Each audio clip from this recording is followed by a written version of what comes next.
ایک بیماری ہوتی ہے یورک ایسڈ.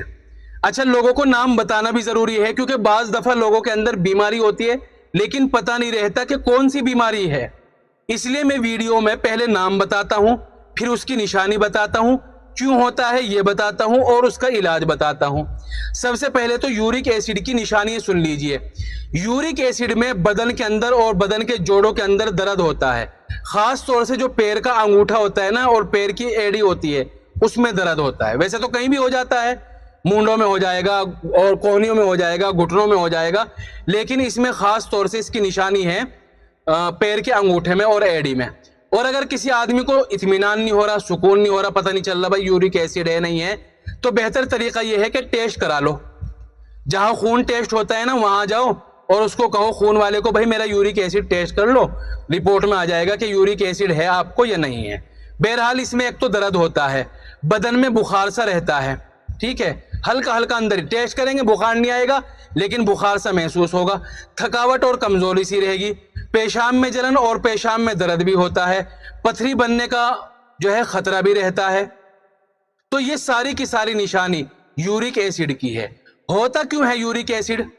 دیکھو جو چیزیں ایسڈ بناتی ہے اگر ہم وہ چیزیں زیادہ کھائیں گے تو بدن کے اندر یورک ایسڈ کی بیماری لگ سکتی ہے. ایسڈ کون کون سی بناتی ہے چیزیں؟ کیوں ہوتا ہے یورک ایسڈ؟ کھٹی چیزیں کھانے سے، انناس، موسمی، سنترا، کنو، دہی، لسی، رائتا، جو ٹھنڈی کھٹی چیزیں ہیں کھانی چاہیے ساری چیزیں لیکن لمٹ میں. بیماری کب ہوگی؟ جب چیزیں زیادہ کھائیں گے، ٹھیک ہے. اسی طرح جو گیس بنانے والی چیزیں ہیں، بادی چیزیں ہیں، گوبھی ہو گئی اور اروی ہو گئی، جو گیس بنانے والی چیزیں ہیں ان کے کھانے سے، ٹھنڈی چیزوں کے زیادہ کھانے سے اور کولڈ ڈرنک کے پینے سے، الکوہل کے پینے سے، گوشت وغیرہ گرم چیزیں زیادہ کھانے سے، ان سب چیزوں سے یورک ایسڈ ہوتا ہے. اب اس کا علاج سن لیجئے. علاج کیا ہے؟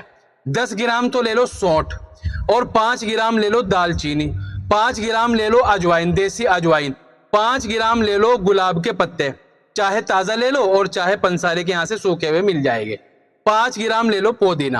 ساری چیزوں کا الگ الگ پاؤڈر بنا کر ایک جگہ مکس کر لو. اب یہ پاؤڈر جو ہے نا ایک ڈبے میں رکھ لو، آپ کی دوائی تیار ہے. اب استعمال کیسے کرنا ہے؟ 1.5 کپ پانی لے لو، اس میں سے اس پاؤڈر کا 1 چمچ ڈال لو، چمچ چائے والا ہونا چاہیے، اور 1.5 کپ پانی میں ڈال کر اس کو اتنا پکائے کہ وہ 1 کپ رہ جائے. چھان کر چائے کی طرح پی لو. کب کب پینا ہے؟ صبح کو خالی پیٹ ناشتے سے پہلے اور رات کو سونے سے پہلے. وہ بڑے ڈبے میں رکھ لیے پورا پاؤڈر، اس میں سے نکال کر ایک چمچ یہ قہوہ اور کاڑھا اور چائے بنا کر پینا ہے.